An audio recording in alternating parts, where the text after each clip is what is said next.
Joining us now from Edinburgh, Scotland is barrister, broadcaster and president of Octopus TV, Andrew Eborn. Andrew, thank you so much for joining us on Power Hour. Prince William and Princess Catherine are set to move into their forever home by the end of the year following renovations, but they've broken with tradition in a move to set and save taxpayers millions of dollars. What more can you tell us about the move from Adelaide Cottage to the much larger Forest Lodge in Windsor Great Park? Well, first, it's an absolute delight to join you, Gabriella. You're right. What's happened? It's these forever homes. They're moving from Adelaide, well, not your wonderful city, but rather the name of their cottage. I call it a cottage, but it's a 4-bedroom house. Wow. And what they're going to do, they're going to move to an 8-bedroom house because they want privacy and they want a bit more space and they want to move on from what's been a pretty awful period. Obviously, we had the terrible diagnosis of cancer for Princess Catherine.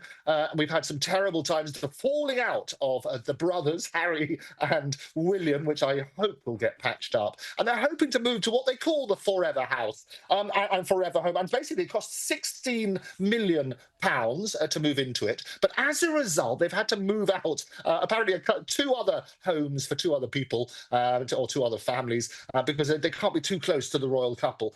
So that's it. What's the good news is, Gabriella, is that they're going to be paying for the renovation themselves. So rather than saying to the taxpayer, you've got to fork up for this, they themselves will dig into those rather deep royal pockets and pay for the relevant decorations and everything else. And the interesting thing is there's a whole history of this, where the royal family went through a stage when they weren't very popular in the public eye. And the Queen, being very good about this, turned around and thought, well, okay, how can I make it better? And one of the things she started to do was to turn around and say, well, I'll start paying taxes, I'll start paying for some of my own things. And I've cut down on other royal expenses. And as a result, the public increase in popularity was quite phenomenal, seismic change in that. And the late Queen, Queen Elizabeth, was basically responsible for that sort of stuff. So I think basically what William and Princess Catherine are doing is looking at that sort of side.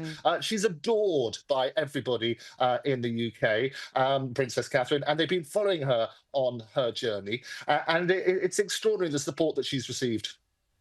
And you can absolutely see why she is so popular. As you mentioned, a time to kind of get away from a lot of the drama. There was plenty of drama surrounding Prince Harry. He's, of course, no longer popular at all. And interestingly, historian Andrew Eborn has not removed allegations about Prince Harry's relationship with Prince Andrew. These are allegations that were made in his new book entitled Details, The Rise and Fall of Prince Andrew, including details about his ex-wife, Sarah Ferguson, details about his friendship with Jeffrey Epstein, and as well as the alleged mistreatment of staff. But tell us about the claims that were made and now, extraordinarily, that Andrew Eborn is not going to remove them.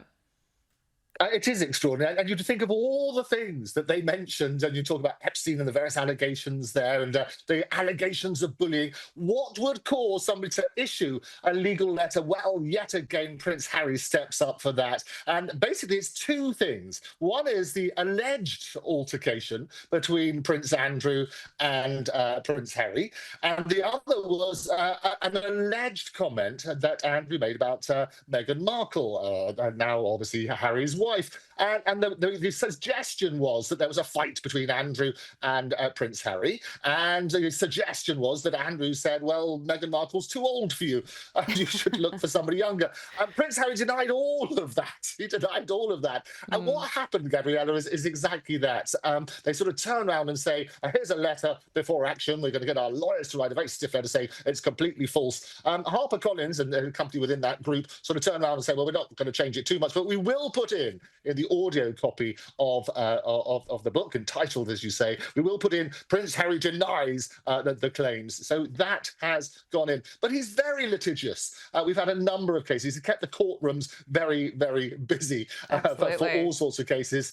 And this is the latest threat. But of all the things to come out, I say it's those 2 things. It's Prince Harry to sort that, rather than you think Prince Andrew and the various other claims in the book. Yeah, it's wild, isn't it? Now, Prince Harry and Meghan Markle have signed a new deal with Netflix. I mean, Meghan Markle was absolutely mocked for her season that went on air earlier this year, but what can we expect from this one? Well, it's a significantly downgraded deal, is what it is. And if Mm. you remember the fanfare there was for the original Netflix deal, I reported a $100 million and that golden handcuff deal as a result. This is what's called a first look deal. I'm here in Edinburgh in the middle of the night at the TV and Film Festival and also the Fringe Festival. And obviously, all the great TV executives from around the world are here. And what a first look deal is exactly that. What they have is they turn around, they might have lots of different projects and Netflix will have the right to say, "Oh, I quite like that," or "No, I don't." And as a result, that's what it is. So there's no real money other than you pay a certain amount for that first look, but there's no guarantee. And I think that's the important point. But it's certainly downgraded. It's certainly a sort of a rather than the megawatt deal that they had for the 100 million. And there was also reports of tensions between the Sussexes and the massive Netflix as a result of the previous Harry and Meghan. And you might remember they wanted to have this reveal before all sorts of wonderful, sensational headlines. And Harry came out with his book Spare, Spare Us All.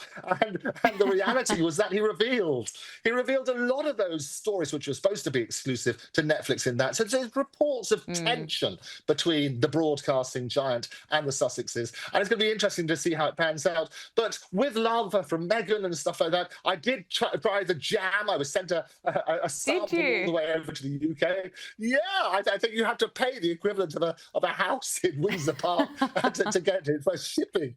But I got one of the very rare things. I tried it live on air in a program that we do regularly. And I have to say that firstly, you couldn't call it jam anymore because it's not jam. To be jam, the legal definition means there's a certain sugar content, and this didn't have it. So it's called a spread. So it was a scam jam to start with. And actually, rather than going with the narrative of a lot of people, I quite liked it, but it was a little bit bitter. What does that tell you? Oh, that's too funny. Well, there you go. I have to ask you about Princess Anne. A new photograph of Princess Anne has been released by Buckingham Palace to mark her 75th birthday. Now, Princess Anne looked elegant as ever in a blue and white dress and a high collar while leaning gently on a window frame. What did you make of it?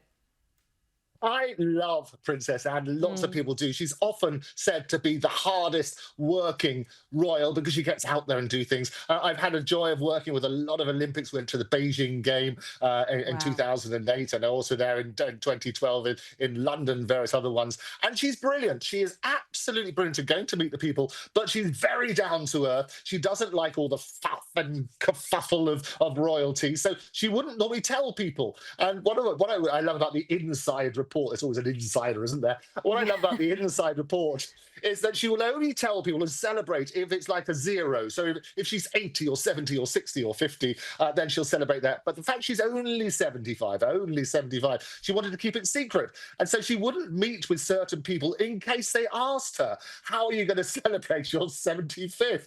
So apparently she wanted no fuss at all. She wants to be very down to earth. But we wish her a very, very happy returns for this week for her 75th birthday. Absolutely. And finally, royal fans have learnt recently that King Charles doesn't possess a passport or a driving licence. Now, this was revealed in a Reddit post that revealed that the monarch was allowed to travel without a passport and drive without his licence. Now, this would be a surprise to some, but I doubt you were surprised hearing this. What are your thoughts? Well, I wasn't surprised, but I thought it was interesting because a lot of people don't know it. So whilst we go through all the struggles of going through passport control and trying to get those new electronic ones working, how many times do you have to keep sliding that in? He doesn't need it. And the reality of this is that basically it's diplomatic immunity. So several monarchs around the world enjoy this privilege. He doesn't need to travel with a passport. I guess all he needs to do is get out one of those pound notes and he can hold that up and say, "That's me." So he works on that sort of basis. But he doesn't need a driving license. And as the monarch, they enjoy a certain amount of immunity from prosecution as well. So all sorts of privileges, as well as the honours and struggles you sometimes have to have, come with the monarchy. Andrew Eborn, it was brilliant to speak with you. Thank you so much for joining us on Power Hour. Lovely to speak. Look forward to joining you again soon.